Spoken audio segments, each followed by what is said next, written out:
We are taught from a young age that the system is fair. If you work hard and show talent, you will rise to the top on a level playing field. Meritocracy serves as the ultimate moral justification for inequality.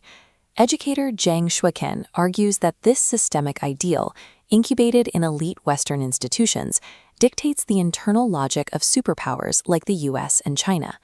This chart shows wealth stacking upward, while social mobility indicators drop into negative space. For the students trapped inside this data, the system replaces actual learning with a hyper-competitive race for credentials, fueling a mental health crisis. In a system where the winners take everything, the people left at the bottom are conditioned to believe they deserve their exact place.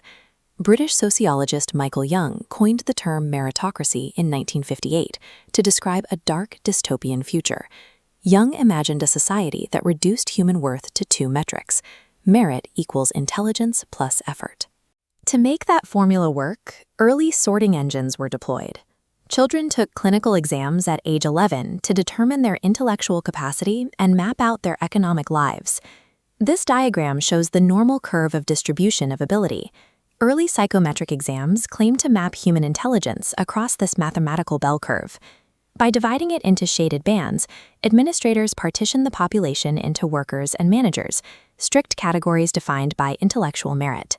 Young's satire accurately predicted how measuring human value by a single test score strips away diversity and locks class divides into place. Political theorists, tracing back to Niccolò Machiavelli, argue that ruling classes always rely on a political formula, a moral or legal principle used to make their dominance look legitimate to the public. Meritocracy is a successful political formula. It pacifies the working class by selling a myth of social mobility, masking the fact that the odds are stacked against them. The philosopher Hannah Arendt identified a deeper threat in modern administrative systems. She argued that bureaucracies force humans into endless, thoughtless cycles of performance. Arendt coined the banality of evil, while observing Adolf Eichmann. He was a terrifyingly ordinary bureaucrat who helped orchestrate atrocities through blind adherence to administrative quotas and a failure to consider the consequences. That same thoughtlessness applies to the modern banality of merit. Today, white-collar professionals enforce systemic exclusion by adhering to test scores and hiring algorithms, feeling no personal moral responsibility for the people left out. The hidden machinery of meritocracy strips away our capacity for human solidarity. It replaces active moral judgment with blind, hyper-competitive efficiency. Pacing quickens slightly, but there is a strong defense for this system. Without a way to sort by competence, complex societies risk collapsing into short-term populism. For centuries, Imperial China utilized hyper-selective civil service exams. This rigorous sorting system helped maintain one of the most stable civilizations in history. The core defense is straightforward.